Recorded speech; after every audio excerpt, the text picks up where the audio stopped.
Hello, Eagles fans. This is your guy, Tone DeShields II from Chalk It Up Sports Philly, where no matter if we win or if we lose, we just got to charge it to the game. And as you already know, the grind don't stop. I'm joined by my man, my brother, the Nest out west, Philly Foothills to be exact. How you feeling, my man?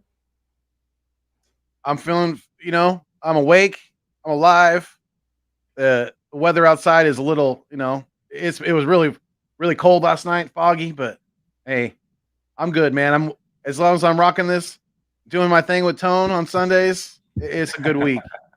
Right, man. The grind don't stop. Even though the game was postponed, unfortunately, like I just said, the grind doesn't stop. We're going to continue to give you guys this dope, amazing, passionate content. If you guys don't already know, we are live on two channels. We are live on the Nest Out West, and we're also live on Chalk It Up Sports Philly. So make sure you guys bounce back and forth between our channels. Give my man Philly Foothills all the views, all the positive juju he can get. Make sure you guys smash that like button on both channels. We'll be so grateful for that. It really helps the content flow. It really helps Sure. everyone grow in this Eagles content game. And the goal is for everyone to eat. The goal is for everyone to be able to just do their thing and just make amazing content at the end of the day. Because you guys are what keeps this thing going. You guys are the coal in the locomotive. You guys are the oil in the engine.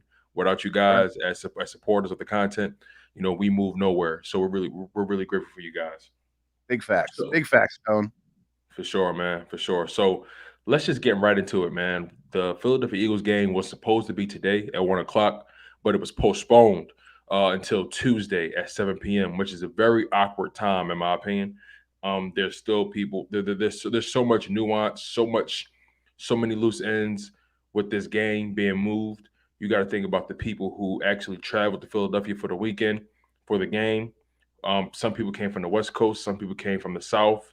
You never know. Maybe somebody came from out of the country because they're such a diehard Eagles fan and they knew this was a big matchup against the Washington football team. There's so many loose ends that haven't been tied up with this game being moved. Uh, we still don't know if the Washington football team is going to have all their guys cleared. But what are your thoughts on the game being postponed? Because ultimately, it disappointed me really. But I have some other thoughts about it as well. So, what were your thoughts? Yeah, I mean, I get as a business, in all totality, I get why the game was moved. I get why it was postponed. But I know that the Eagles don't have to travel, very far, and neither do the Washington football team. They can take a bus, they could take a train, and get to their, and get to the game on Tuesday. But because we have, this is a very important divisional game that could possibly determine, a playoff spot. These next two games, I mean, these are very crucial games for us, and to put us in a small window like that to have to play what are we going to play 3 games in 13 days, something like that. That's just, Yeah, to me, that's you're right. it's not fair. But we have to remember, as football fans, we always want our team to get a fair shake. But we have to remember that the NFL is, they're God in this situation. They control it all. They're only worried about the money. They're not worried about us as fans. They know we're going to watch it regardless. So, we just kind of have to take it for what it is and just hope that our team doesn't come out, flat on an awkward day to play football. You know what I mean? Yeah, most definitely, man. Shout out to the GOAT Michi for being in the building. What's Appreciate up, him. Michi? Also, shout out to Eagles Uncensored That's Podcast, my also boy. known as AK Eagle. He has a channel as well. He gives you guys dope content. He has a weekly show, I believe he does with Philly Foothills on the Nest Out West. So make sure you guys check those guys out. Those guys are truly doing great things. But Definitely. but you brought up a really good point, man. It's these days you have to follow the money, and the money is indicating that we talked about this prior to the live stream beginning. I think you brought up the fact that we at least deserve the Monday night game, right? Because it's a division matchup. But at the same time, they owed they owed the Fox Network a game. And these networks, these streaming services, they purchased the rights to show these games. I believe I believe CBS has the rights to like the AFC games, and Fox has the right to the NFC games. Right. Um, so there's there's something to be said about the fact that the NFL ultimately lied in this situation. They made it very clear before the season started that they were not going to postpone any games. But as we all should know, you can't put too much stock into the morality of the NFL. And when it starts to affect the bottom line, when it starts to affect the dollar, they're going to always fall in line towards the dollar. On top of Right. that, though, another thing to consider on why they decided to move these games instead of postponing them is the simple fact that these this has been the most competitive season for the NFL in quite some time. They had I can't remember the most recent. I can't remember a recent season where more than half of the league had a chance to make the playoffs, Right. or just 70%, 60% of the league had a chance to make the playoffs. I can't remember a time in recent memory where it was this competitive, not just for the number one seed, but also for the fifth, sixth, and seventh seeds as well. Most of these teams are 6-7, 7-7, 5-8. And then when you think about the top tier teams, most of those guys are uh 10 and 10 Nine and and 10 four, and 10 and 3, 10 3, and 3, something like yep, 10 that. and 3, Yeah. 9 and 4. So it's wide open. And there's a strong chance that the Cowboys, if just looking ahead a little bit, it's a strong chance the Cowboys are not going to sit anybody in that final week because if they still have a chance to get the number one seed, why would they take the risk of losing out on that opportunity, just given the fact that the Cardinals just lost. So now the Cardinals look human. The Patriots just lost yesterday to the Colts. They look human. The Patriots were supposed to be the darlings of the AFC at this point in the season. They took out the Bills, took out the Titans. They've had high quality victories. Um, Yeah. but the Indianapolis Colts showed that their They running jumped game out on them. is to be feared. They jumped So out on them, and and the and Patriots the aren't made defense. to. The Patriots are made to. They are built to play from ahead, not play from behind. Not with Mac Absolutely. Jones. He's been just kind of been a really good game manager as a rookie. They haven't asked him to do too much.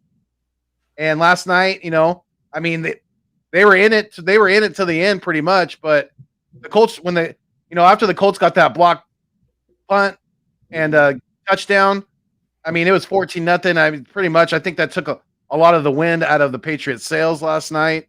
And they're not used to that. They've been ahead in the majority of their games this year, and they're not built to play from behind, like I said. No, you're absolutely right.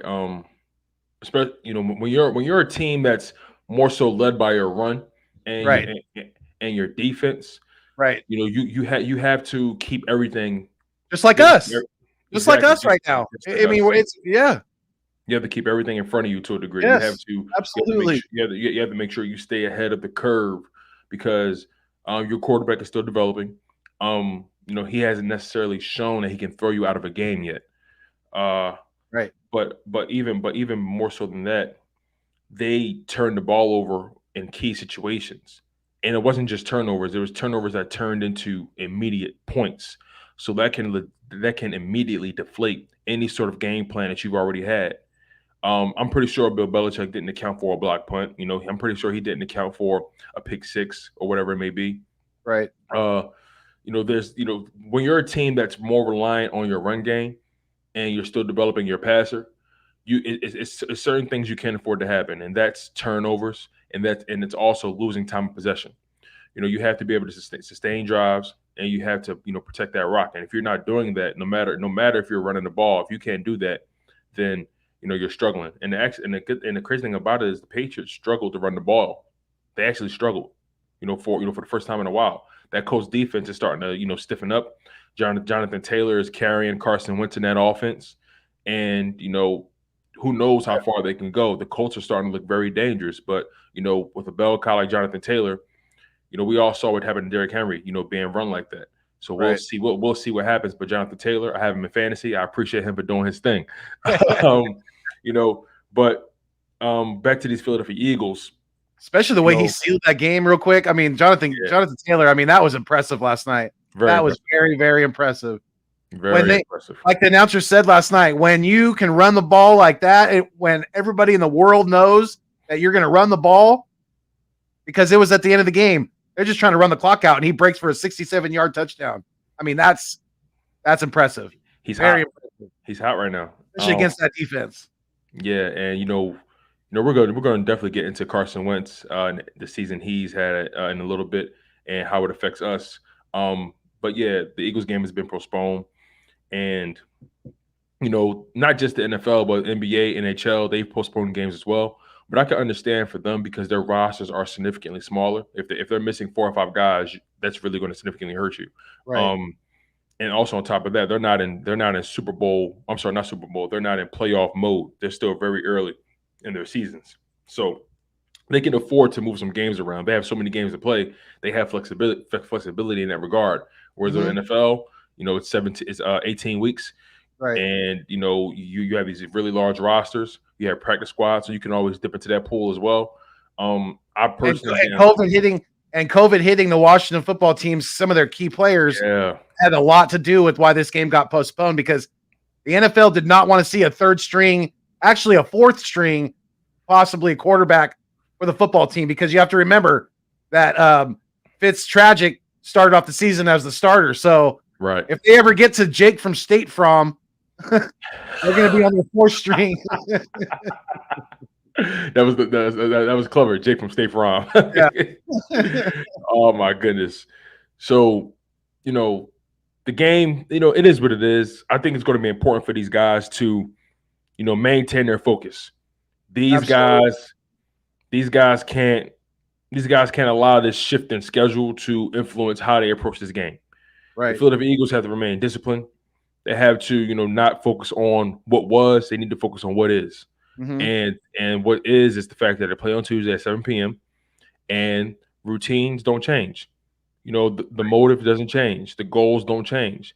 Right. And now you have even more motivation to punch the Washington football team in the mouth. But I'll counter that by saying they can't come out too hyped up and try to play outside of their game, and try to prove a point early on, maybe get a stupid penalty or something like that. Play disciplined football. Let your pads do the talking between the sidelines, and play to the whistle. And then you get up and you walk away. Don't get any stupid penalties this week. We can't afford any of that immature behavior. You got to make the plays, get up, and get on to the next play. Do your talking after the game. Do your talking on social media the following day. Like I said, let your pads do the talking on game day. Absolutely. I couldn't agree with you more. Some of the guys hopped on Twitter to voice their frustrations with the league and the NFLPA. It's okay. It's okay to react. It just happened. It's fresh, but now it's a new day. Stay focused on the task at hand. Yes. Remain disciplined. Understand that you have a chance to make the playoffs. All you have to do is basically win out and stay competitive. You win both of your games against the Washington football team, you're good. You're as good as in, because you own the tiebreaker over the New Orleans Saints. You own the tiebreaker over the Atlanta Falcons. The Carolina Panthers aren't coming into this at all. The Minnesota Vikings, they have a tough schedule ahead, so they can very well lose. Yep. The San Francisco 49ers, they own the tiebreaker over us. They did beat us, but 9 times out of 10, I'm expecting the San Francisco 49ers to have that 6th seed and for us to have that 7th seed. That's my expectation. That sounds pretty realistic to me. I mean, like you said, for the most part, we do control our destiny right now. If we take care of business and run the table, especially against Washington, like you said, the game against New York is going to be important too, because we really can't afford any more losses this year if we want to make the dance. So, absolutely, yeah, we have to just come out and play our game. If we do that, I think we're going to be fine. Yeah, like I said, like it's we're battling for either the 6th or the 7th seed. That's pretty much going to be our wheelhouse right now. In my opinion, it's the Eagles, Vikings, Washington 49ers show. Everyone else is just peons, just praying for, hoping for a prayer. The 49ers are looking very competitive right now. They seem like they're starting to find a rhythm. They had a big win over the Cincinnati Bengals last week that I watched, and That was a really interesting game. But I feel like they got bailed out by the Cincinnati Bengals' poor decision making and turnovers and key situations. It's true. Um, so how far will the 49ers go? We never really know. But they do have a very savvy head coach who's ready and willing to get creative in any way. The So, Washington football team, that defense is pretty stout. Offense is very streaky. I don't think Tyler Heineke will play this week. I just don't think so. Um, yeah, it's gonna be who? it's gonna be Allen. It's Yeah, gonna be Kyle Allen at Allen. Most, QB. Yep. most likely Kyle Allen will get the start. Um, but it's really competitive right now throughout this entire season. So much going on. So the deficit or the disparity between teams as far as record is pretty much at most a game and a half. Um, and that's great football. I know the NFL is loving that aspect of it. But I do want to also talk about the fact that let's just say, God forbid, it was us that had all those cases. I would want my organization, my team, to have a fair shot at getting in, and I would hate, to have had forfeited the game because of COVID. So I do want to try to approach it from the other side as well. If it was us, I would want a fair shot. Yeah, and let's be honest too. If even the Eagles players didn't want to forfeit, because if they forfeit, I mean, if Washington football team had to forfeit, nobody gets paid for that game. Good So point. everybody wants their cheddar. They want those game checks. So as much as, yes, they would want a bye week, and not have to, and get an easy win. They're not going to want that at the end of the day, because it affects their pocketbook. Absolutely, absolutely, man. So we talked about this 4 game. We got a very important 4 game stretch coming up, and we have the Washington football team at home on Tuesday. Then we have the Giants at home. Then we got to travel to the DC, travel to the DMV to face the Washington football team on their turf. Then we That's have the Cowboys at home. So this yeah. is a very important 4 game stretch that we have, and I it's going just to seen be some. extreme. I just seen an article that popped up this morning. I mean, literally a little over a half hour ago, and it said that Quez Watkins and Jason Huntley are being activated from the COVID list. So it looks like we're Really, gonna have Quez, which is a very, very good thing for us. Because I was worried about very. that. Yeah, and did it say I don't think Chris it said he had Pearson, COVID, right? It said he just came in contact with somebody, right? right? Yeah. So with the extended time, that's also getting us a player back too, who's a key player on offense. So keep that in mind, Eagles fans. Keep that in mind. Absolutely. So thinking about this 4 game stretch, thinking about what it means not only for just the season, but also what it means for Jalen Hurts' career as well with the Philadelphia Eagles. He's fighting to be taken seriously as the starting quarterback for this organization, and Gardner Minshew, may have something to say about that. What's your thoughts on the latest with Jalen Hurts? When you think about his injury, the ankle injury, and also with Gardner Minshew, who's waiting in the rafters if Jalen Hurts can't go. It's definitely a topic for concern. That's for sure, because we all know that Jalen depends pretty heavily at this point in his career on his mobility. So if he's limited in the way he's able to move around, get out of the pocket, run the football, then Minshew's got to be ready. He's definitely got to be ready. And I'm glad that they split some snaps this week, because I mean, there's a good chance that Jalen might not even be able to, finish the game, because the football team, they're getting Montez Sweat back this week. Their defensive line is still very scary without Chase Young, and Minshew definitely has to be ready to go, because if Hurts gets tackled and that ankle gets turned the wrong way, or if he gets somebody landing on it or something like that, I mean that's it's not going to be good news for us. But I'm confident in Minshew. I think he can get the job done. He looked great against the Jets a couple weeks ago, and we're probably in the best position right now as far as backup quarterback goes, in my position, especially in our division. As far as backup quarterback goes, I think we're in the best spot right now. And Minshew just has to keep that. He has to keep that mentality up. He has to keep that intensity up even on the sideline. and be ready because you never know when his number is going to be called. Yeah, this is going to be very interesting because Jalen Hurts, he's had a very interesting season. And it's taken a while for this team to actually want to, lean more so into his skill set. And earlier on in the season, they really was trying to kind of force him to become this pure pocket passer when that's not who he was. And I feel like they kind of shortchanged him in his development. And I personally don't want to give Gardner Minshew too much credit for that Jets win. Yes, I get he came out hot, he was sharp, he did exactly what we need him to do.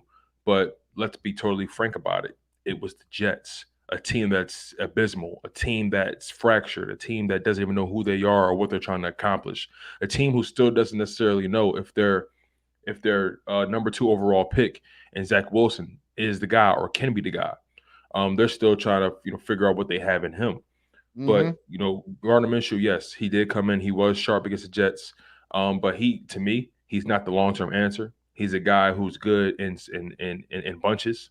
Um, don't let him try to lead your team throughout an entire season. He's bound to make a mistake. He's a very streaky guy. But we can't forget that the goal ultimately was to find out how good can Jalen Hurts be. The goal was to find out how far can we get this kid to develop, in this amount of time. And it's taken, like I said, it took them until week 7, week 8 to actually want to make play call to actually help this kid. And some people have their own perspective on Jalen Hurts' development. Some people believe that Jalen Hurts has been stagnant the entire season, that he hasn't grown or anything. I vehemently disagree because Jalen Hurts has shown improvement in his pocket presence, and you saw that in games like the Denver Broncos matchup. You saw in the New Orleans Saints matchup. I feel like he never came into the league being the most polished passer. From an accuracy perspective, and accuracy, in my opinion, is something that you can improve on. If he's given if he's given optimal opportunity to improve, if he's given a legit chance to actually succeed, he has the offensive line to do so. He has the running game apparently to do so. Let this kid develop if that's your ultimate goal. There's nothing wrong with bringing this kid along. I feel like people are having skewed expectations from him. What are your thoughts on that?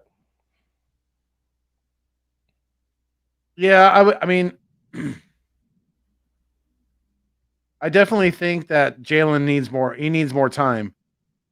He needs more time in the offense that we know that what works the best for us, and that's a run first offense.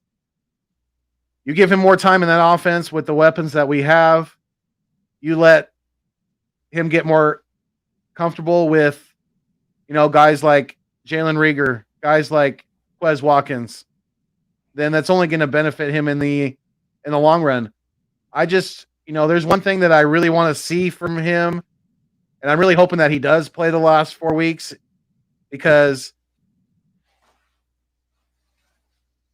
the fact that, I mean, his ability right now or his limited ability, I should say, right now to really see the whole field and to go through his reads.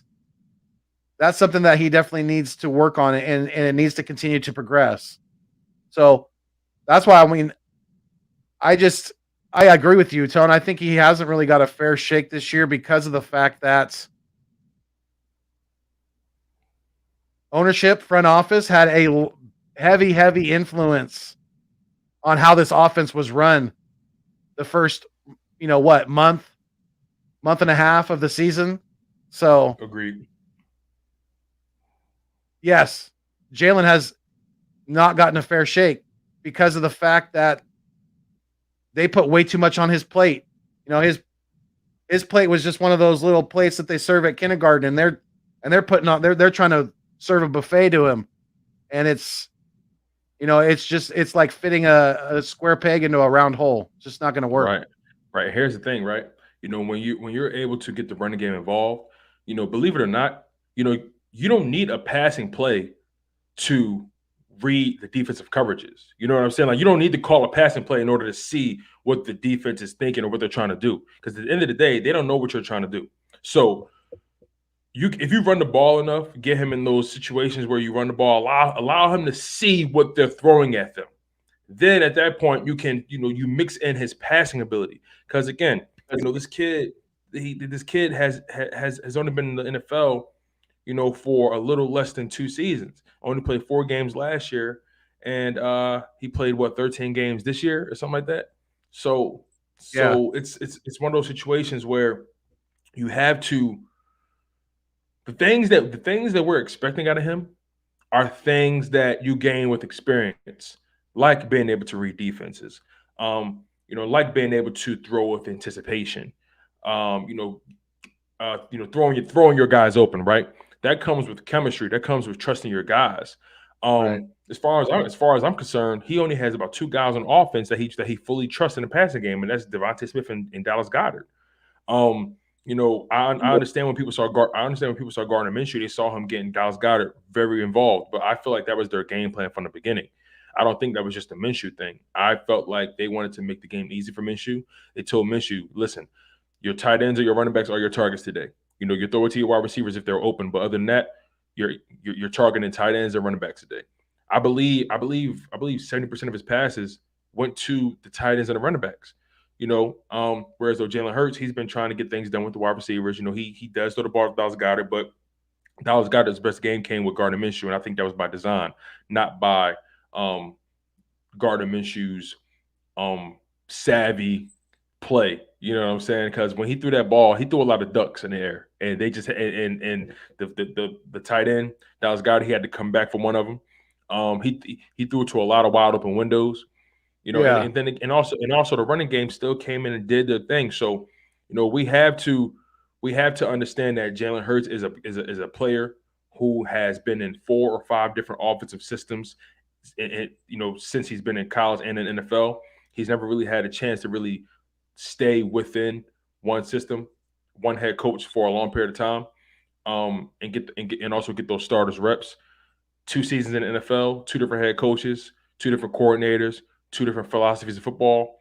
He has to get some stability. He has to establish some consistency, and he can become consistent if he has consistent support from his coaching staff. And I like the fact that Nick Sirianni made it a point to say, you know what, I'm hurting my team by trying to force what I want to get done. This is how my team is personally constructed now. I need to I need to understand that my players, these are who they are today. I know what I want, but this is who we are now. Let's see if we can win games based off who we are now. Let me play call based off of who we are now. And that's a smart, savvy head coach to me. That's how you get the most out of your players. And then at a certain point, and then as they grow, as they mature in the offense, you challenge them. You start to open things up a little bit more, based on your opponent and so on and so forth. Mm-hmm. Like I said, we waited until about week 8 to get Jalen Hurts really comfortable in the offense. Now, granted, in my humble opinion, early in the season, he played well enough to beat the Chiefs. He played well enough to beat the San Francisco 49ers, in my opinion. Who else did we play early in the season that we lost to? The bottom line is, well, he played well enough to beat the Chargers. You get what I'm saying? Yeah. So there were games where defense let him down. That we have to acknowledge that fact. Defense let him down on more than one occasion this season. And we also have to acknowledge the fact that with Jalen Hurts in, we've been able to put up 30 or more points more than 5-6 times this season. I think out of all the games we played, we put up 30 points in about 5 or 6 of those games. So this offense is capable of putting up points. Jalen Hurts is capable of moving the sticks, moving the chains. Yeah. It's not like when he's in, the offense is stagnant. I just feel like people are obsessed with his style of football and they don't want to respect it because it's not sexy, because he's not throwing the ball 40, 50 yards down the field, because he doesn't have that Justin Herbert arm. He doesn't have that Pat Mahomes flair. He doesn't have that Matthew Stafford anticipation. That time he has to learn to become that. I believe what separates Gardner Minshew from Jalen Hurts is experience and knowing your limitations. Gardner Minshew knows his limitations as a passer, so he throws the ball with a certain level of anticipation. When you know your limitations in your arm, you throw it maybe a little later or a little earlier because you know your arm isn't as strong. You have to throw your guy open and trust him. So allow Jalen Hurts to develop. Allow Jalen Hurts to grow in his offense, And we're going to see what he becomes at the end of the day. Regardless, we have him under a 2 year. He still has 2 years left on his deal after this year. We're only going to owe him $3 to $4 million between both of those years. You're in a prime position to rebuild this team. Oh yeah, I mean, and there's no reason to me in my opinion, there's still a good chance that Jalen Hurts could reach the level of a Russell Wilson. He's got the same athletic ability. He's just got to get more accurate with the football down the field. He's got to be able, like I said, to progress through his reads when he's able to, and to really see the whole field and find the open guy, because there's been a lot of times this year where he's not been able to do that, and that's not all on him.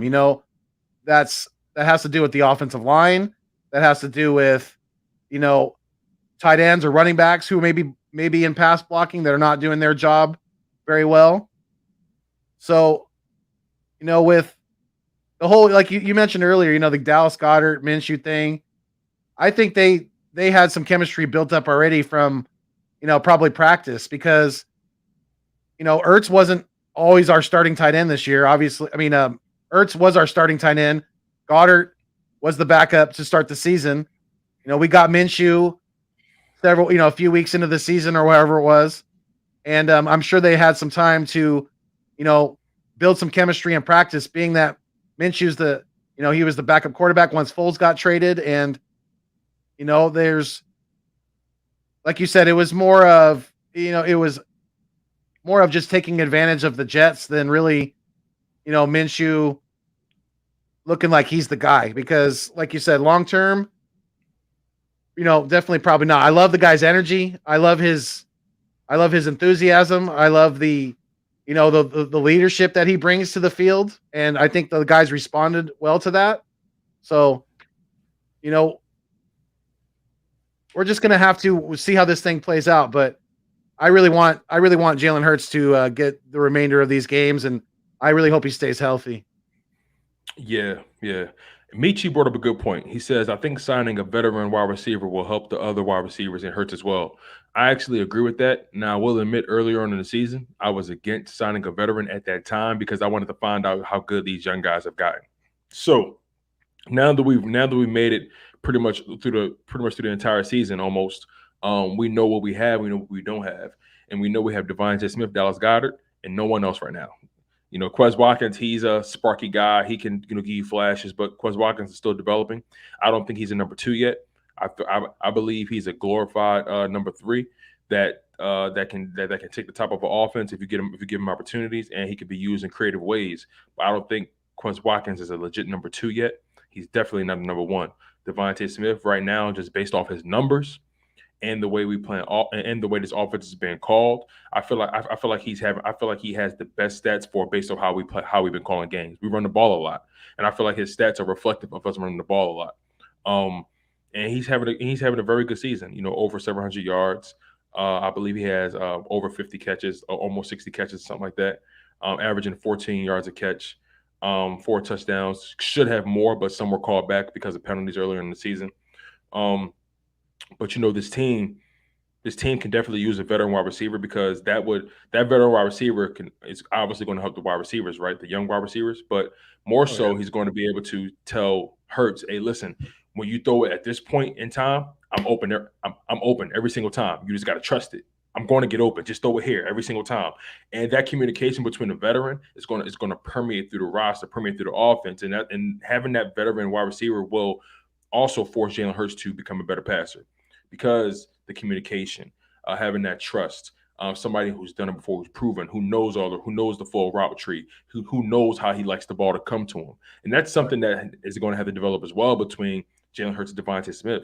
The fact that as they have more time together, they're going to know each other's quirks, because I feel like people overreacted to their college chemistry. Jalen Hurts has only thrown about no more than 10 passes to him in a real live game. No more than you know what I mean? Like no more. Yeah. You can actually look up every single pass from Jalen Hurts to Devontae Smith. There's a YouTube video about it, and it's no more than 10. I don't think, maybe not even 7 or 8. But I feel like people overstated that chemistry. Just because they went to the same school doesn't mean their chemistry is that legit. So we have to keep that in mind as well. But the longer those guys stay together, the longer they're going to be able to study each other's habits, their quirks. Jalen Hurts is going to have to study his arm because let's be honest about this. Tom Brady does not have the strongest arm in his NFL. He never has, not in his career. I don't think Tom Brady has ever had a top 3 gunslinger arm in his career. Never. I don't think like there have been quarterbacks in the NFL that have thrown tighter spirals than Tom Brady, but Tom Brady just knows himself so well. Tom Brady's specialty is accuracy, and also knowing when to take the check down, and just put it and throwing his guys open. He throws with anticipation. He knows himself. He knows how strong his arm is. He knows the throws he can and can't make at any given time. He a lot knows like that Drew Brees was. Drew Brees was the same way, especially after he hurt his shoulder. Yep. So it's like, you have to keep that in mind. Like, these guys learn their skill set, learn themselves, the longer they're in the league. And, everyone doesn't like, I feel like arm talent is a little bit overstated because not too many quarterbacks can throw that ball like Justin Herbert and Patrick Mahomes, and Lamar Jackson. Lamar Jackson has a hell of an arm as well. Still improving on his accuracy. But not many people have that arm where they could just flick it and it just goes 70 yards. Not everyone has that arm, and then so it's actually short. It's actually far in between. Most guys these days are getting by with their accuracy and their anticipation. You know what I'm saying?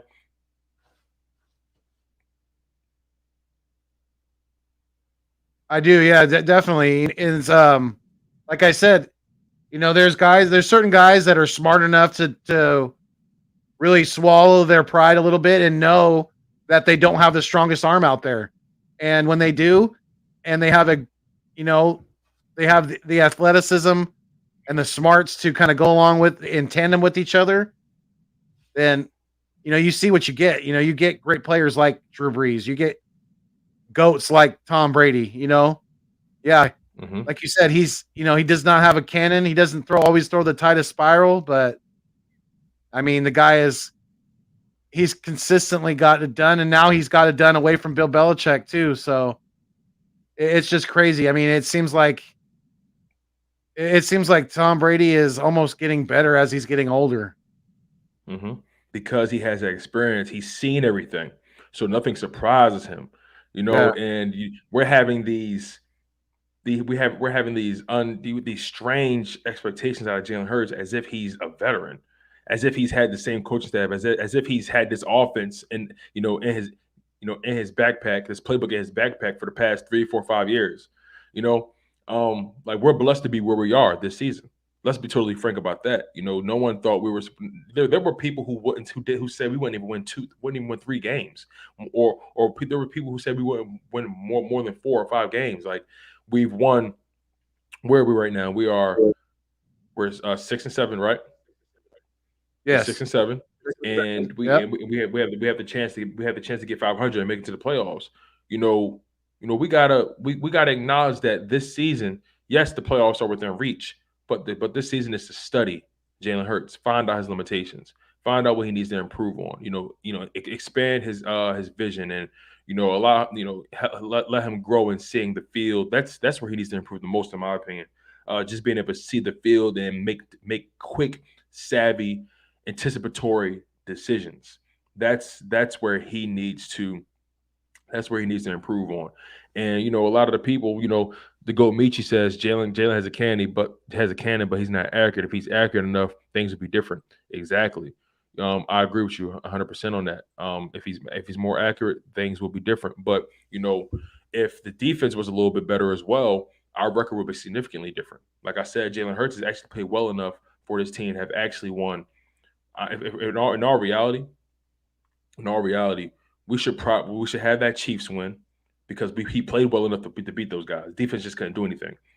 And the Chiefs played terribly. They played terrible, but they're so talented. It was the Tyreek Hill show. They're so talented that they were able to get it done. And we're not. We had multiple touchdowns taken off of the board from penalties in that game too. So Absolutely. We shot ourselves in the foot against KC at home. Absolutely. Then the Chargers game, he drove down the field, tied the game up through the game time touchdown to Devontae Smith. Mhm. Defense has to get that stop. Defense allowed them to drain 7 minutes off that clock. Defense either has Not to good get the enough. stop or bring everybody down the box, let them go over the top, score quick, and then get the ball back. Yeah, they got to do one of Right. the two. You can't let the offense just sit on the ball for 7 minutes like that and kick a winning. I mean, that was probably one of the toughest losses of the year to really swallow, because that one I thought we had. Jalen looked like he was balling. Between that one and and losing to the New York Giants, a few weeks ago, those are probably the two toughest losses this year, I think. Yeah, completely understood.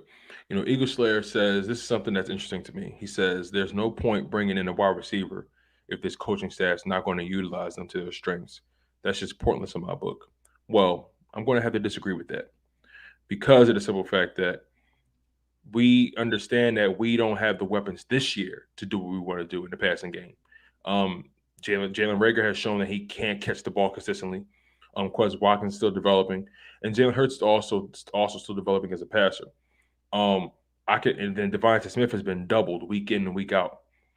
If you add another threat on the perimeter with Devontae Smith, and you got Dallas Goedert, and you're able to run the ball the way you do, I don't see why you can't get the ball to these guys.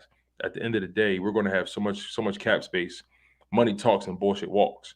If you got the money to Right. pay a guy like Devontae Adams, or Allen Robinson, and you got this offensive line, and you got an upcoming team, they're going to they're going to come to where the money is. Best believe. And these guys are still fairly young, 27, 28. These guys will come to this up and coming situation.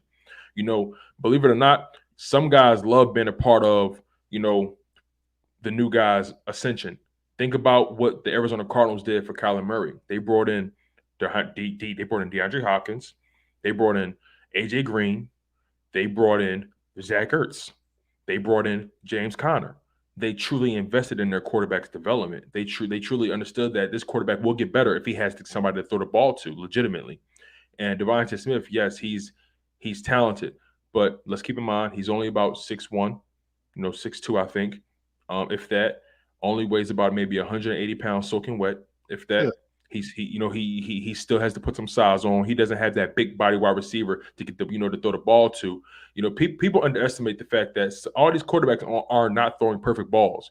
These wide receivers are making it look easy. These wide receivers have a very large catch. These big body wide receivers have a very large catch radius.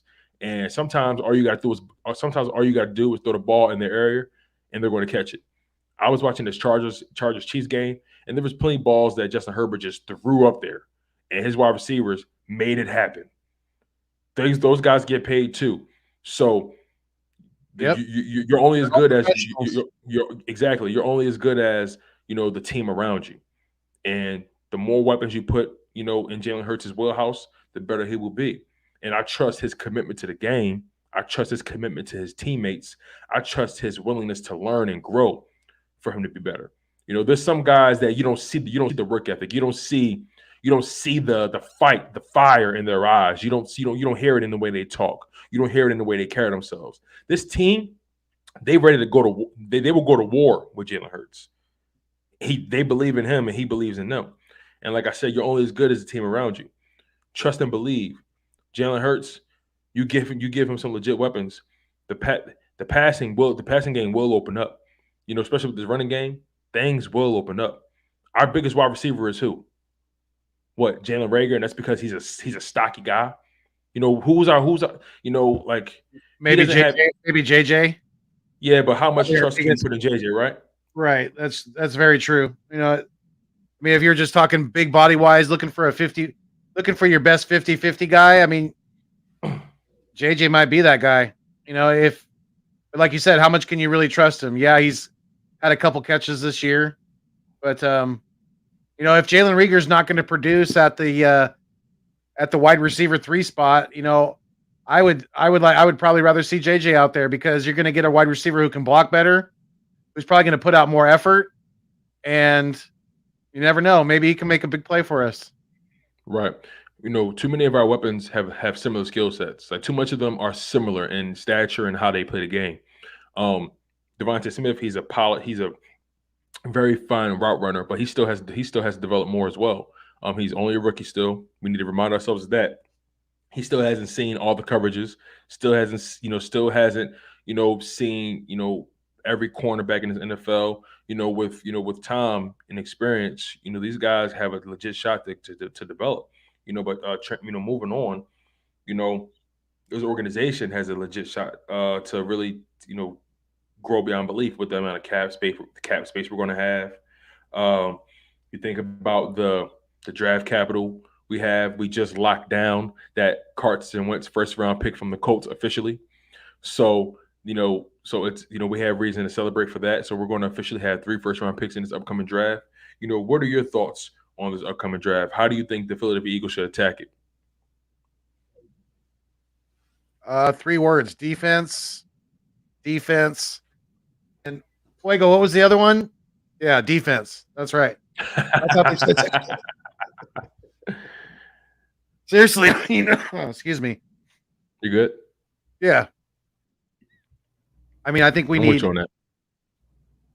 we need if we can get if he's available when we pick, we can get Hamilton. I say get Hamilton. I like what I'm seeing out of that kid, and we're gonna need we're gonna need a replacement or 2 at safety. McLeod might retire after this year, and remember, Anthony Harris is only under a 1-year contract. So, what are your thoughts on Harris? Do you think we should bring him back next year? I'll be honest with you. I wouldn't be surprised if they bring Anthony Harris back on another 1-year deal. I wouldn't be surprised. Yeah. It all depends on how the market looks for him. At the end of the Right. day, he's at that point in his career where he's going to take the most money. Oh yeah, So the Eagles definitely. don't owe him anything. But if they do decide to bring him back, that wouldn't be a shocker to me. He's still I think he's 29, 30, something like that. So he's not the oldest at all. Anthony Harris hasn't had any bad plays to me throughout the season. Right. Like he hasn't had, like, in my opinion, maybe if I missed anything, let me know. But he hasn't had any moments throughout the season where I was like, Anthony Harris, what are you doing? You know what Right. I'm saying? No, I've for the I've, most I've, part, I've seen more of those plays come from Steven Nelson. yes, absolutely. And the safeties, for the most part, have done a really, really good job of keeping the top on the defense. Not letting us get burned over the top. And I wouldn't mind either and I wouldn't be surprised either if the Eagles did something very similar. Maybe, like you said, just another 1-year deal, because he is still a pretty top level safety in the NFL, and he could still lay the wood. He could still bring the stick when he needs to pop those pads. So we've seen that a couple. I think it was against the Giants, or maybe it was the Jets. He hit somebody right around midfield, and woo boy, I know that He's guy very was feeling physical. that. I know that guy was feeling that the next day, because he is very physical. Yes, sir. That's exactly correct. And in the draft, I'm saying we're going to need safety help. We're going to need linebacker, definitely. Defensive end. I'm down with all 3 of those picks right there. Whichever order you want to put them in, get the best player available at those positions, and let's roll with it. Yeah, most definitely. Yeah, I'm excited about the 3 first round. We got 3 first round picks next year. I really hope we keep them and we use them. I don't want to trade them away. Absolutely, absolutely. And also, you think about the free agency market as well. That's heating up, and there's so many guys that are going to be on the market. There's going to be Von Miller, Allen Robinson, Chandler Jones, the linebacker, Chris Godwin, Dante Fowler Jr. on defensive end, Devontae Adams, Tyrann Mathieu, the safety. There's a lot of guys. Von Miller would look very, very nice in Eagles green. Let me just say that. I'm with you on that. Also, cornerback Kyle Fuller, he's going to be available. You know what I'm saying? So Chris Harris, the corner, he's 32, but the bottom line is free agency market is going to be very interesting to see. Devontae Adams.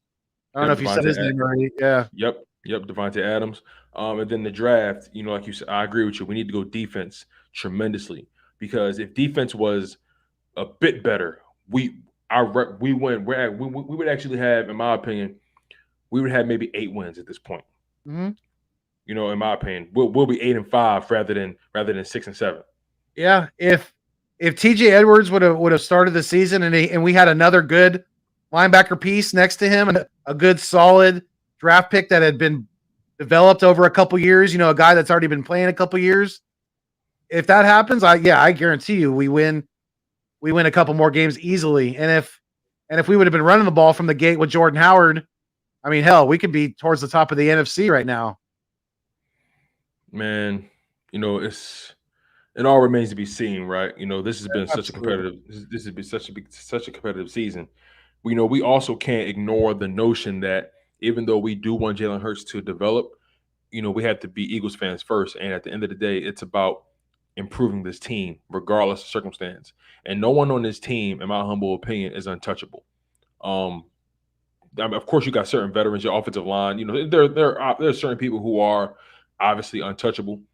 But when you think about the offense, right? Like guys like the quarterback position, and you think about a guy maybe like Brandon Brooks or Fletcher Cox. Um, I guess what I'm really trying to say is there may be some moving pieces in this off season, and one of those moving pieces may be some of those draft picks, and we have to also keep in mind that Howie Roseman is going to always do everything in his power to try to improve this team, regardless if we agree with his, regardless if we agree with the method to his madness. The goal is always to improve this team, and one of those things could come with trading away some capital, some assets for a veteran quarterback, or just someone who's just more talented than Jalen Hurts, a guy that gives you a better chance right now at this present moment. You think about Russell Wilson, who may be available via trade. Think about Deshaun Watson, who may be available via trade. I know Deshaun Watson mentioned that he's not really interested in the Eagles situation, but I think that was prior to when we found out our offensive line was legit, and you know, uh, I guess what I'm thinking about is the simple fact that what if what if Deshaun Watson and or Russell Wilson make it clear that what I would be interested in playing in Philadelphia. They have all that cap space. Potentially they may go get a veteran wide receiver Give me in the one second, in the son. I'll be offs. right back. Give me one sec. No, you're good. No, you're good, my man. Potentially they may get a veteran wide receiver. But we have to consider the fact that Jalen Hurts and Deshaun Watson, they may, they just may look at the Eagle situation and say, I like the direction they're trending in. I like that they have an upcoming head coach who's willing to play to his team's strengths. Uh, I like I like this offensive line. I ultimately like the direction they're going in. At the end of the day, money talk, BS walks. And if you got the money to pay a guy, a guy's going to always follow that cash. So, um, what's your thoughts on? Well, let me ask you like this: if Deshaun Watson and Russell Wilson, for some reason, become interested in the Eagle situation, and they say, "Well, I'll be willing to play there." At that point, what do you do? Should the Eagles pursue or consider pursuing those guys, knowing what we know about this team, knowing what we know about Jalen Hurts, knowing that we had 3 first-round picks? How would you approach? And look, once again, like I said, if everyone's listening, we all know Deshaun Watson mentioned earlier in the season he wasn't interested in the Eagles situation. But we have to keep in mind that was prior to us getting our act together. We haven't heard anything from him since about it. People need to understand that guys change their mind every single day. And sometimes all they need to see is you trending in the right direction for them to say, okay, I like where they're going. They got an up and coming first round pick wide receiver. They went and got somebody big in an off season at wide receiver. Okay, maybe that situation they got a legit offensive line. Okay, I like where they're going. They're investing in defense. Okay, I think I can make this work. Yeah. So I don't care what Deshaun Watson said prior. I don't care what he said in the offseason. I don't care what he said in week 1, week 2, week 3. We're currently in week 15 right now, and things change, plans change, and situations change. And at the end of the day, these organizations hold the cards to where they go. Now, they have no trade clauses, but they hold the cards to where they go. And these teams are going to try to trade him to a situation where they can get the most on their return. And what team in the NFL has the most to leverage than the Philadelphia Eagles? No Exactly. other team. No, not really. Eagle Slayer. I don't care what Watson said in week 2, week 3. I don't care. We're in Right. week 15 right now. Things have changed. What's your thoughts? Like Tone said If earlier, all the money, Eagle Slayer. We have the most to give up, like Tone said. But my thoughts, unless the asking price comes considerably down, and I'm only willing to give up the Colts pick, really. As far as a first round pick, we can give up a Colts pick and maybe some other picks for one of those guys, but I am not willing to what's this phrase? Mortgage the franchise for Watson or Russell Wilson, especially. I mean, Watson, that's got more of an upside, I think, just because of his youth. Russell Wilson's definitely on the back nine of his career. I think it would be a huge, huge mistake with the holes that we have on this defense, with just the lack of direction on offense right now, because it's we know we know we're a run team, but going forward, I don't know what this team is going to look like. I don't know, who's going to be under center because there's just so many question marks right now. right. But as far as giving up multiple first round picks and whatever else they're wanting for either Wilson or Watson, no, I say hell no. I agree. I feel you. I feel you. It's an interesting thing, right? And guys reserve the right to change their minds all the time. But God, does Things a can, deal like that smell like a Howie Roseman shit stinker? God, that's what scares the shit out of me. it's There's a nerve deal wracking. like that smells like some stupid ass shit that Howie Roseman would pull. So let's just keep our fingers crossed, Eagles fans. If you really want this team to get back to winning another one of these, we got to drop defense. Screw I going agree. after a quarterback. Screw mortgaging the franchise for Watson or Wilson. No, that is the wrong move. Yeah, I'm Now with I'm you on getting that. fired up now. I'm No, getting no, fired no. up. I like it. I like it. I like it because we have to we have to repair what's broken on our team. We have to repair our weaknesses. And right Yes. now, the most glaring weaknesses are on defense. Like I said, this offense have shown that they're able to move the chains, put up points as they're presently constructed. So I expect the offense to get better naturally next year. Defense needs the most juice injected into the system. Defense needs some high impact youth, some high impact talent. We need to go after. I think we should definitely consider going after that linebacker Thibodeau. I think he plays for Oregon or something like that, right? I can't really remember. Um, but this defense needs the most work. But even outside of just the talent, right? How much do we trust Jonathan Gannon as a defensive play caller? He's been highly questionable in so many situations, and I watch some of these other teams. He's not the only defensive coordinator who plays off of the line of scrimmage. So I feel like it's easy for us to get wrapped up in that part of it. Because I've seen I've seen teams have their cornerbacks playing off, especially if they're going to get some high octane offenses. It all is situational. What's Jonathan Gannon's problem is the fact that he's not disguising enough. He's kind of showing his hand about what in regards to what the defense is trying to do pretty early. He needs to he needs to be he needs to be a little bit more clever, a little bit more savvy in how he attacks offenses. He needs to dictate the pace on defense, he needs to set the tone. I feel like too often he is allowing the offense to do what they want, and then he says, "Okay, this is what I'm going to do." Instead, he's always playing from Jonathan Gannon. In my opinion, he always calls games from a play behind instead of calling games from a play or two ahead. Yeah, I I have a lot of questions about Jonathan Gannon and his system that he's brought to this football team and how he's using certain players in certain situations and things like that. Right. There's definitely been a lot of question about his coaching, and I want to, I heard Big Play Slay say this the other day, and I thought it made really good sense to me. I think Jonathan Gannon might just be his topped out at coaching might just be at position coach. I don't think maybe he's not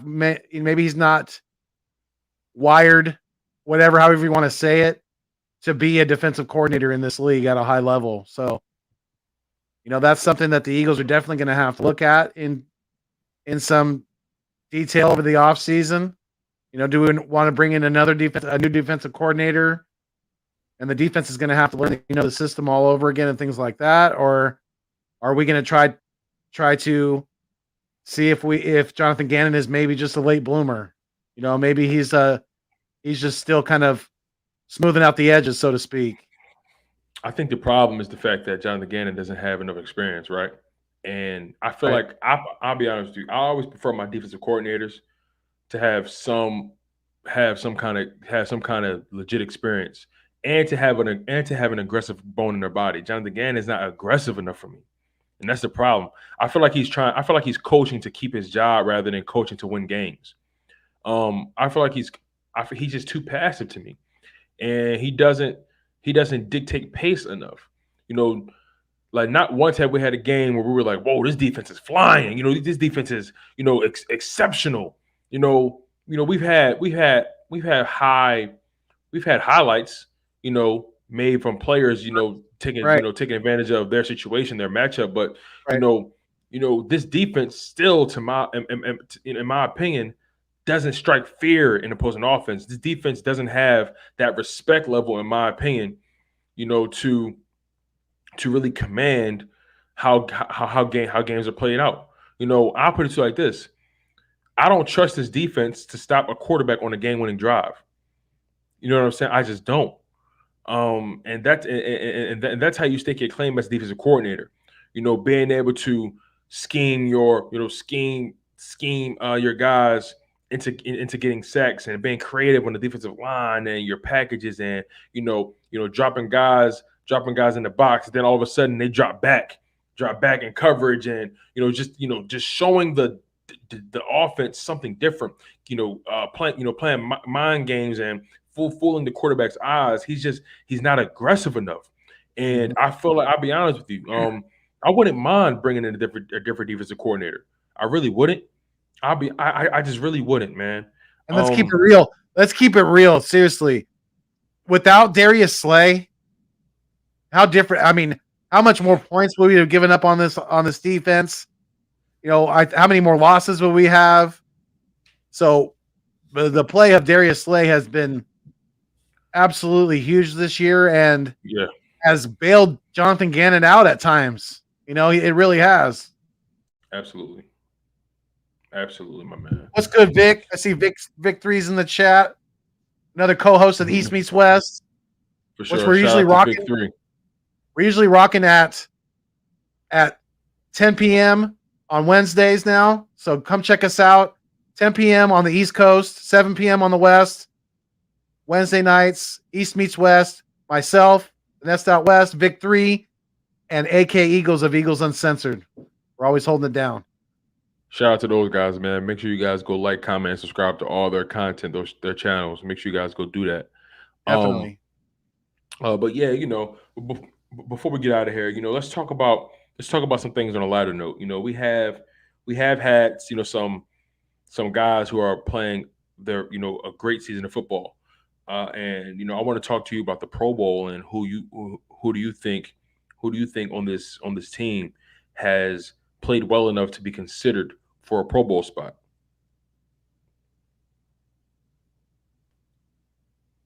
You know, that's a question that I've been talking with some other people about recently, and I'm glad that you brought that up because I think we legitimately have. I'm going to say we legitimately have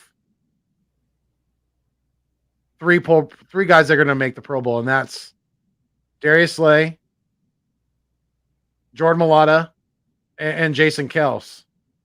Now,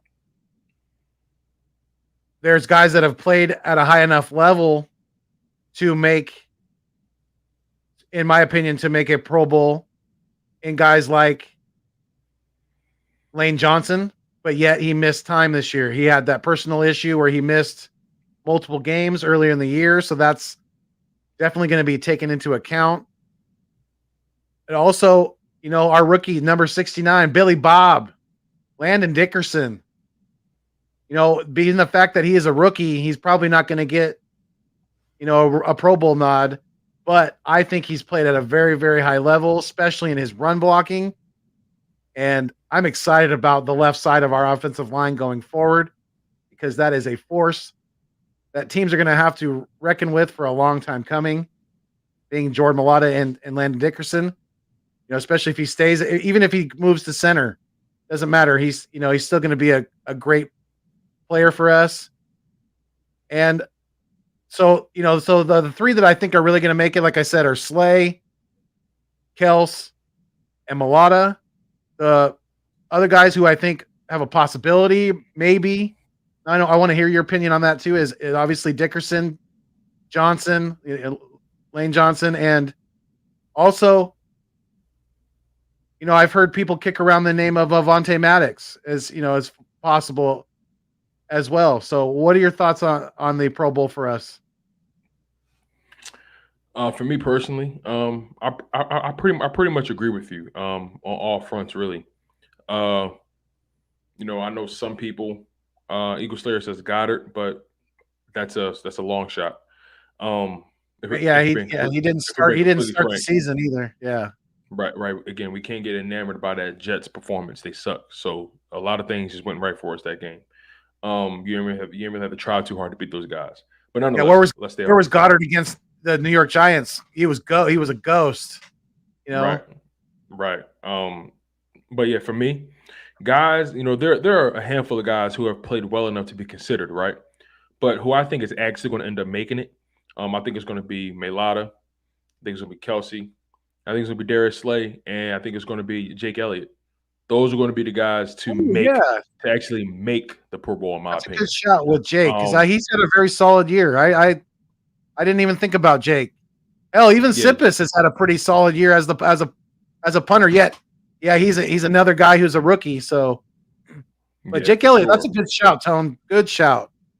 Yeah, for sure. Because Jake Elliott, he hasn't missed an extra point all season, and he's made 92%, almost 93%, I believe, of his field goal attempts. He's only missed two of his field goal attempts, and he's made all his extra points. He's been lights out all year. He's been a steady contributor. There have been plenty of games where we've gotten to the red zone, but we couldn't score, and he just kicked, you know, four straight field goals. Like I believe it was that Jets game. That second half, we didn't score a touchdown, I don't think. But every time Jake Elliott got down there, he made his field goals. I think he kicked four field goals in that second half, and he made them all. Um, and he like I said, he's just been a steady contributor all season. Hasn't really slipped, especially when you think about his previous season where he was kicking a lot of ducks. But I feel like we need to definitely understand the fact that Jake Elliott has played himself into a Pro Bowl spot. Jason Kelsey, oh my God, that Saints game alone gave him a Pro Bowl spot. Mailata, he's been lights out all season.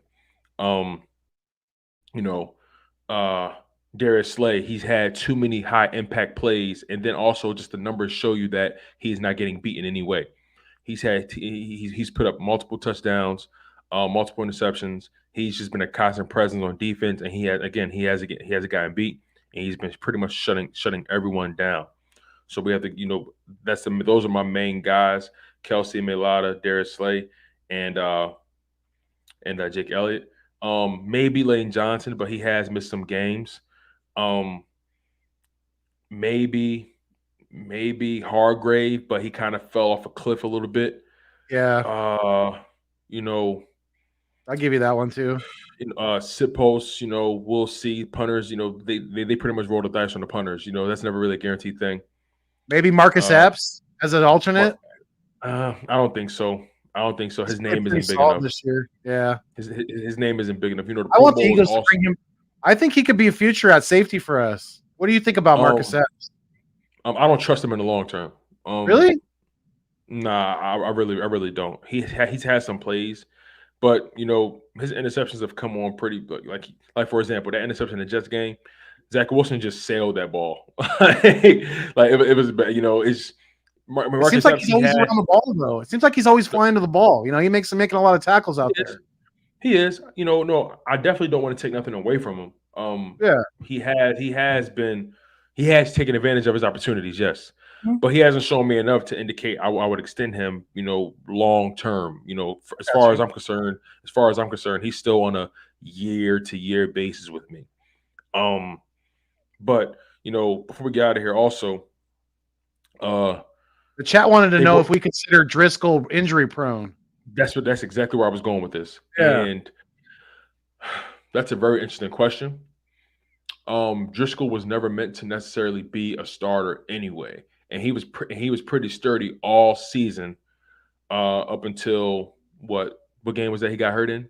The Giants game. Yeah, I believe so. Yeah.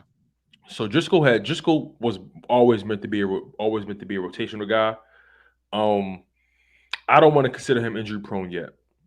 Not just not quite, because he's shown me too much good.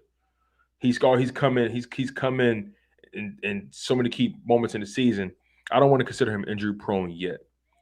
And Right. I mean, honestly, even if we do, even guys like Vic made a good point in the chat.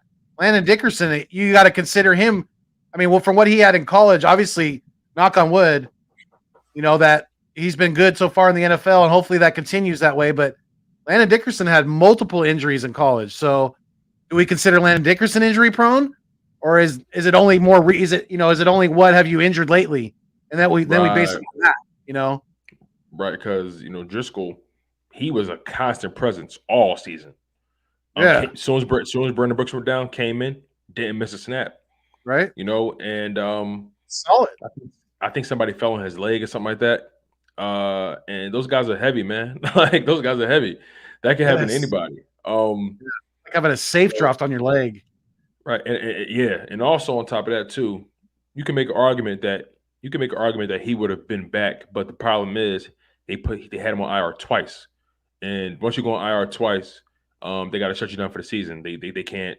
So I feel like he's out for the season because of a technicality, and also he's not.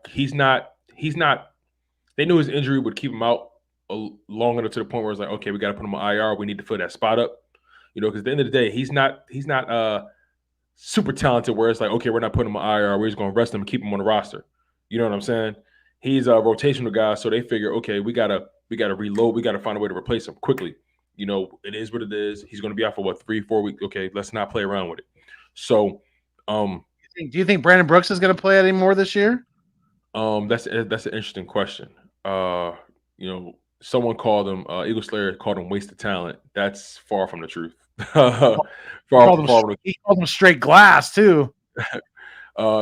Wasted talent is far from the truth.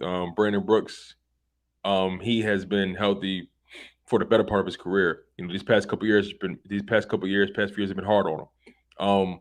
But for the better part of his career, especially when it mattered for us, he's been healthy. That Super Bowl run, fully healthy. The following year, fully healthy until he tore something in the final game of the season against New Orleans Saints.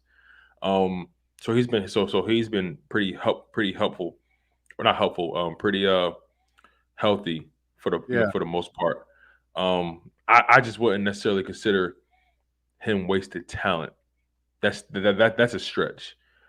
He's been in the league too long to be considered wasted talent. Wasted talent is someone more like Alden Smith. Like that's wasted talent. The guy who was a defensive end for the 49ers, great defensive end for the Raiders too. Had a severe alcohol problem, lots of DUIs, things like that. Actually was out of the league for I think 5 years, and the Cowboys brought him back. That's an example of wasted talent. Or even Ruggs this year. Where's he at now? Where Ruggs is sitting in prison somewhere. That's wasted talent. That's wasted talent. Yeah. Yeah. But yeah, man. This live stream is always fun, man. I love the energy you bring, my man. Like, this You as well. real quick before we get out of here though. Do you have a score prediction for this game?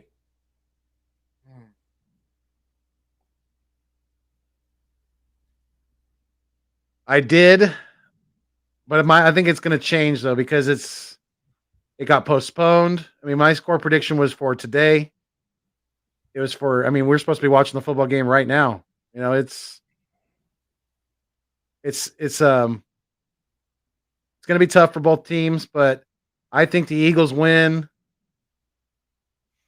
I'm going to say Eagles win 31-20.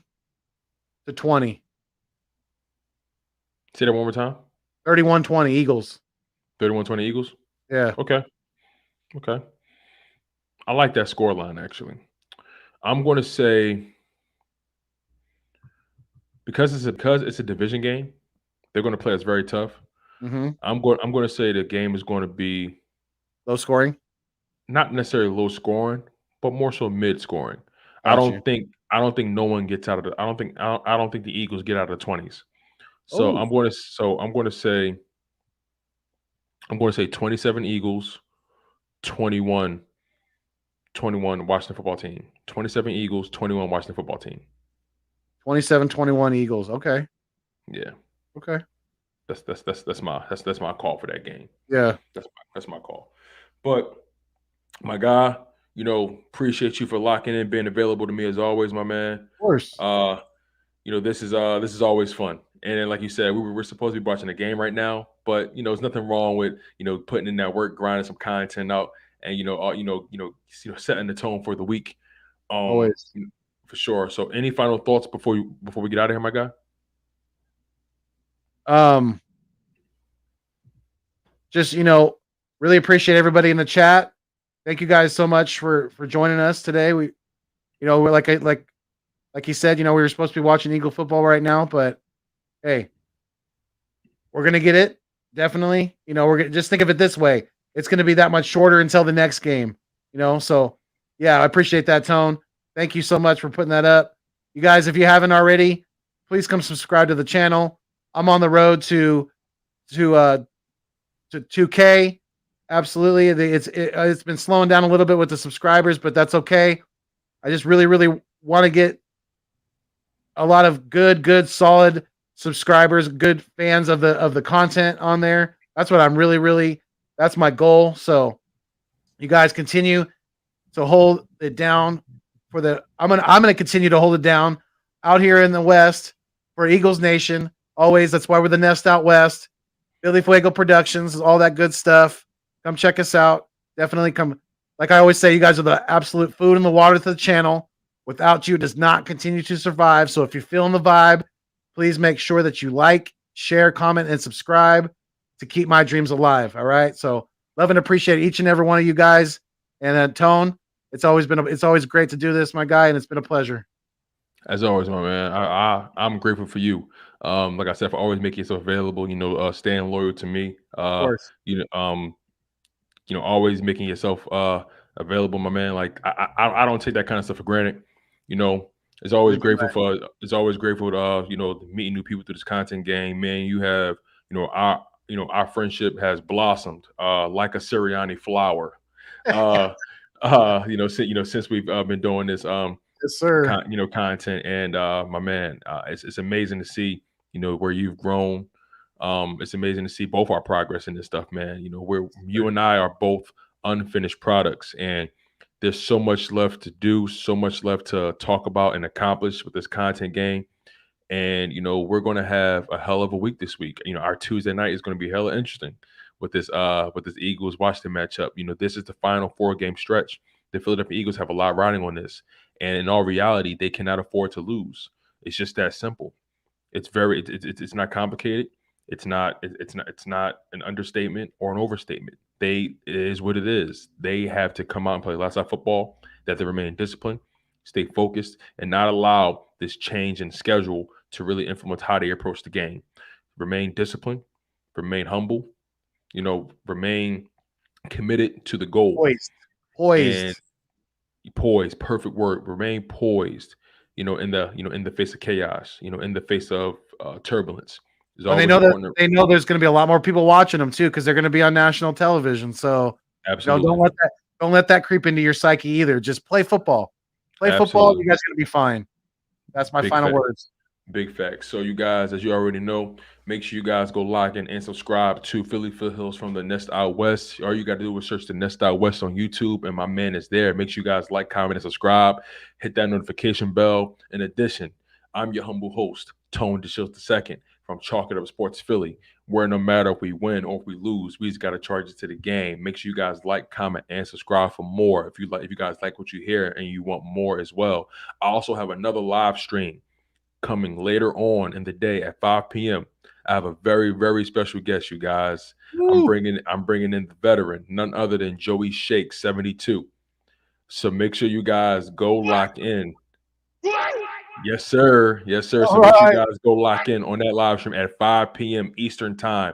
I'm bringing on my man Joey Shake 72 to discuss the latest news and rumors with the Philadelphia Eagles, the upcoming matchup with the Washington football team, this final 4-game stretch. We're going to talk about the draft. We're going to talk about Howie Roseman. Do we trust him? Jalen Hurts' development, Nick Sirianni. So much to discuss. Make sure you guys go lock in on that as well at 5 p.m. on my channel, Chalk It Up Sports Philly, where no matter if we win or if we lose, we just got to charge it to the game. One love, stay humble, stay healthy, and most importantly, stay hungry. And fly, Eagles, fly. And we out of here. Keep it